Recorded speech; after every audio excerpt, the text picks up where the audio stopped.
So what you find is that if in Boise you can find angels, and angels again being those folks who have the ability to write checks, between say $5,000 and $100,000 at the top end. If you're looking to raise angel investment of somewhere between nothing and $500,000 on the upside of that, I think you can do that in Boise. If you're looking to raise more than that, you really have to go outside of Boise to do it. What lessons have you learned about the fundraising scene as you've gone through this? Oh my dear, how much time do you have?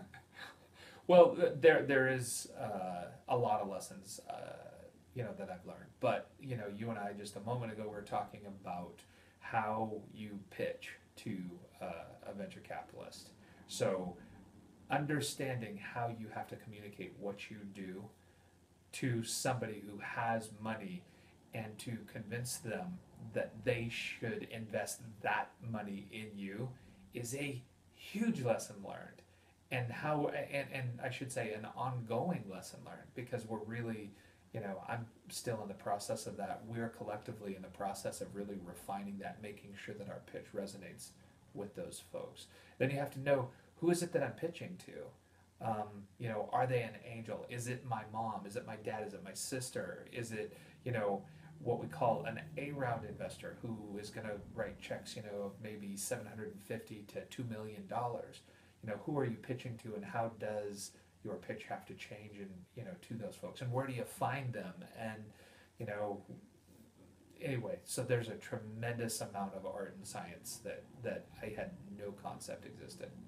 How would the process be different if you were headquartered in Silicon Valley? This is a great question. The process would be better and easier and more difficult at the same time. In the Silicon Valley, there's going to be a ton more of these people with money looking to invest, and that's going to make it easier. But there's also going to be a lot more entrepreneurs like myself who are looking for those funds, and the programs that are designed to help me, the accelerators and things like the Wayne Brown Institute, and places that are designed to help entrepreneurs.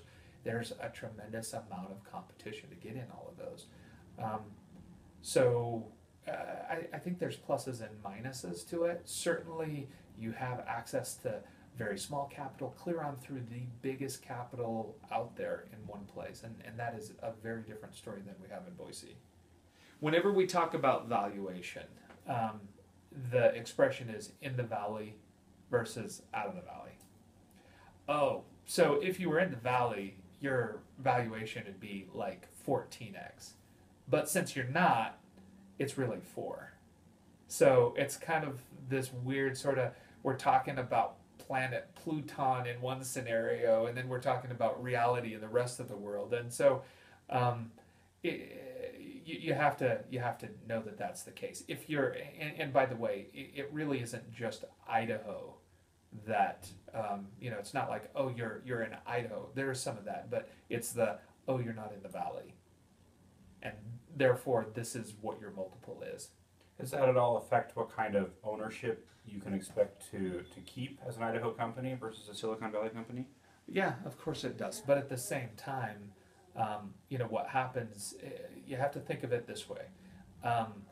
It does and it doesn't. If I want to raise the very large amounts of money, then I am going to give up a large amount of my company. If I recognize that I am going to take smaller amounts of money, I can still retain the same amount of my company. I can, dilute 20%. We're just talking about what are the dollars.